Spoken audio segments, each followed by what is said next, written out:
உன்னால் முடியும் நண்பா, உன்னால் மட்டுமே முடியும். Hi friends, this is Vincent. கணிதம் கடினம் அல்ல, மேக்ஸ் இஸ் நாட். இப்போ வந்து எக்ஸாம்பிள் 6.19 பார்க்க போகிறோம். ரொம்ப ரொம்ப ஈஸியான சம் ஃப்ரெண்ட்ஸ். ஆனால் இதை ப்ரூவ் பண்ணுறதுக்கு முன்னாடி சில விஷயங்கள், அதாவது நீங்கள் வந்து என்ன பண்ணீங்க தெரிஞ்சு வச்சுக்கணும். இப்போ என்ன கொடுத்துருக்காங்கன்னா, A vector cross B vector comma B vector cross C vector comma C vector cross A vector equal to A vector comma B vector comma C vector the whole square அப்படின்னு சொல்லி நம்ம ப்ரூவ் பண்ணணும். அதாவது பார்த்தீங்கன்னா friends, நம்ம ஏற்கனவே படிச்சிருக்கோம் scalar triple product. அதில் பார்த்தீங்கன்னா A vector comma B vector comma C vector இப்படி இருந்தா எப்படி எழுதலாம்னா, A vector dot B vector cross C vector எழுதலாம். அதே ஃபார்முலா நமக்கு இப்ப என்ன பண்றோம்னா, எல்ஹெச்எஸ் எடுத்துக்கிறோம். சரியா, எல்ஹெச்எஸ் எடுத்துட்டு இங்க பாருங்க, இந்த ஃபார்முலா இருக்கு. ஆனா என்ன இருக்கு, இடையில A vector cross B vector இருக்கு. அப்ப A vector comma B vector comma C vector இருந்தா என்ன எழுதலாம்னா, A vector dot B vector cross C vector அப்படின்னு எழுதலாம்.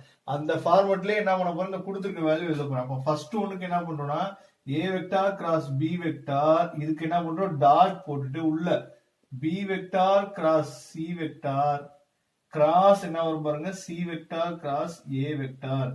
அப்போ இதை என்னன்னு வச்சுக்கலாம்னா, இதை வந்து என்ன வச்சுக்கலாம், ஈக்குவேஷன் 1 அப்படின்னு சொல்லி வச்சுக்கலாம். சரியா, அதாவது எல்ஹெச்எஸ் எடுத்துக்கோம். எல்ஹெச்எஸ் எடுத்து என்ன பண்ணிருக்கோம், இந்த ப்ராடக்ட் என்ன பண்ணிருக்கோம், இங்கே யூஸ் பண்ணிருக்கோம். சரியா ஃப்ரெண்ட்ஸ், நெக்ஸ்ட் என்ன பண்ணணும்னா, இந்த A vector cross B vector ஒன்றும் பண்ண முடியாது. இப்ப இதோட வேல்யூ மட்டும் கண்டுபிடிக்க போறோம். அதாவது பாத்தீங்கன்னா B vector cross C vector, சரியா, cross C vector cross A vector, இதோட வேல்யூ மட்டும் நம்ம என்ன பண்ண போறோம்னா கண்டுபிடிக்க போறோம்.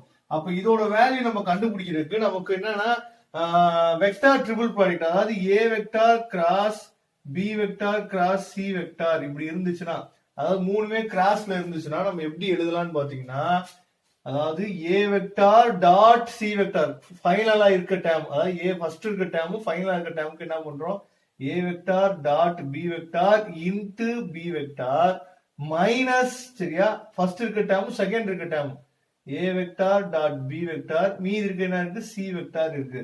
அப்ப என்ன எழுதிருக்கோம்னு புரியுதா ஃப்ரெண்ட்ஸ்? இதான் வந்து என்ன சொல்லுவோம், ஸ்கேலார் ட்ரிபிள் ப்ராடக்ட் கிடையாது, வெக்டார் ட்ரிபிள் ப்ராடக்ட். இதுதான் ஸ்கேலார் ட்ரிபிள் ப்ராடக்ட், இது ஒண்ணு வெக்டார் ட்ரிபிள் ப்ராடக்ட்ல மூணுலயுமே கிராஸ் இருந்துச்சுன்னா என்ன பண்ணுவோம்னா, ஃபர்ஸ்ட் ஒன்னையும் லாஸ்ட் ஒன்னையும் மல்டிபிள் பண்றோம், டாட் ப்ராடக்ட் போயிட்டு மீதி இருக்கிறத வெளியே போறோம், மைனஸ் ஃபர்ஸ்ட் ஒன்னையும் செகண்ட் ஒன்னுக்கும் டாட் ப்ராடக்ட் போட்டு மீதி இருக்கிறத வெளியே போறோம். இதே ஃபார்மட் தான் இங்க இருக்கு. இதை வந்து என்ன வச்சுக்கலாம்னா, ஏன்னு வச்சுக்கலாம். இந்த B vector cross C vector A அப்படின்னு சொல்லி மொத்தம் ஒரே டேம் வச்சுங்க. இதை ஃபுல்லாவே என்னன்னு வச்சுக்கலாம்னா ஏ வெக்டார் அப்படின்னு சொல்லி நீங்க மனசுல நினைச்சுக்கிட்டீங்கன்னா, இந்த ஃபார்மட் படி இப்ப என்ன பண்ண போறோம், இதை எழுத போறோம். அப்ப பாத்தீங்கன்னா ஃபர்ஸ்ட் ஏ வெக்டார் டாட் சி வெக்டார் இருக்கு. அப்ப ஏ வெக்டார் டாட் சி வெக்டார்னா இங்க நமக்கு என்ன இருப்பாங்க, ஃபைனலா ஏ வெக்டார் இருக்கு. அப்போ என்ன பண்ணா, ஏ வெக்டார் போல என்ன இருக்கு, B vector cross C vector, இதுக்கு என்ன பண்றோம், டாட் ப்ராடக்ட் போறோம், டாட் ஏ வெக்டார், மீதி என்ன இருக்கு பாருங்க, சி வெக்டார் இருக்கு, மைனஸ் அதே மாதிரி பாத்தீங்கன்னா B vector cross C vector அதுக்கு, சரியா. அப்புறம் உள்ள என்ன வரும் பாருங்க, நடுவுல இருக்கு, நடுவுல என்ன இருக்கு, சி வெக்டார் இருக்கு. இதை தாண்டி வெளியே நம்ம என்ன பண்ணணும், ஏ வெக்டார் போடணும். ஓகே ஃப்ரெண்ட்ஸ், இப்போ நெக்ஸ்ட் என்ன பண்ணலாம்னா, நமக்கு இங்க பாருங்க, இப்ப இந்த அதாவது A vector dot B vector cross C vector இருந்தா எப்படி எழுதலாம், இது அப்படியே ரிவர்ஸ் பண்ணலாம். சரியா, இந்த மாதிரி இருந்தா அப்ப இந்த வேல்யூ நம்ம எப்படி எழுதலாம்னு பாத்தீங்கன்னா, அதாவது A vector comma B vector comma C vector எழுதிடலாம், வெளியே சி வெக்டார் இருக்கு. அதே மாதிரி இந்த வேல்யூ எப்படி எழுதலாம்னு பாருங்க, B vector comma C vector comma C vector A vector அப்படின்னு எழுதலாம். அப்ப உங்களுக்கு இது பார்த்தோன்னே உங்களுக்கு தெரிஞ்சு இது என்ன ஃப்ரெண்ட்ஸ், இதை பார்த்தோன்னே என்ன தெரியுது, ரெண்டு டேம் சேம் டேம் வந்திருக்கு. அப்ப இதோட வேல்யூ என்னது, 0 அப்படின்னு சொல்லி நம்ம பார்த்தோன்னே தெரிஞ்சிடும். அப்போ மீதி நமக்கு A vector comma B vector comma C vector இருக்கு இன்டு சி வெக்டார். இதை கூட ஈக்குவேஷன் 2 வச்சுக்கோம். இப்போ இந்த ஈக்குவேஷன் 2 என்ன பண்ண போறோம்னா, கொண்டு போய் எங்க போட்டு சப்ஸ்டிட் பண்ண போறோம், ஈக்குவேஷன் 1ல சப்ஸ்டிட் பண்ண போறோம். நம்ம கண்டுபிடிச்சது இந்த டேம் மட்டும் தான் நம்ம கண்டுபிடிச்சிருக்கோம். அப்ப ஈக்குவேஷன் 1 வந்து நமக்கு எப்படி ஆயிரும் பாத்தீங்கன்னா, A vector cross B vector dot என்ன வரும் பாருங்க, A vector comma B vector comma C vector into C vector. இப்போ இந்த A vector comma B vector comma C vector வந்து பாத்தீங்கன்னா scalar triple product. Scalar triple product வந்து பாத்தீங்கன்னா உங்களுக்கு ஒரு நம்பர் அப்படின்னு தெரியும்.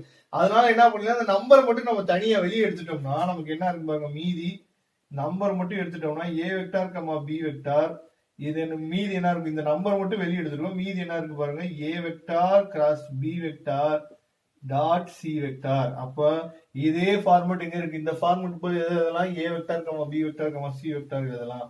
அப்ப A vector comma B vector comma C vector into A vector comma B vector comma C vector. அப்ப இது ரெண்டு என்ன சேம் நம்பர் இருக்கு, ரெண்டு தடவை மல்டிபிள் பண்ணோம்னா A vector comma B vector comma C vector தான் ஹோல் ஸ்கொயர்.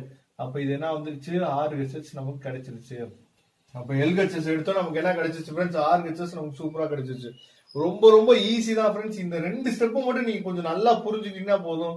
இந்த ரெண்டு ஃபார்முலாவும் நீங்க நல்லபடியா தெரிஞ்சுட்டீங்கன்னா போதுமே, இதை வந்து என்ன பண்ணலாம், ஈஸியா உங்களால ஒர்க் அவுட் பண்ண முடியும். Okay friends, thank you. நம்ம நெக்ஸ்ட் வீடியோ பார்க்கலாம். அதுவரை உங்களிருந்து விடைபெறுவது உங்கள் நண்பன் வின்சென்ட். தேங்க்யூ.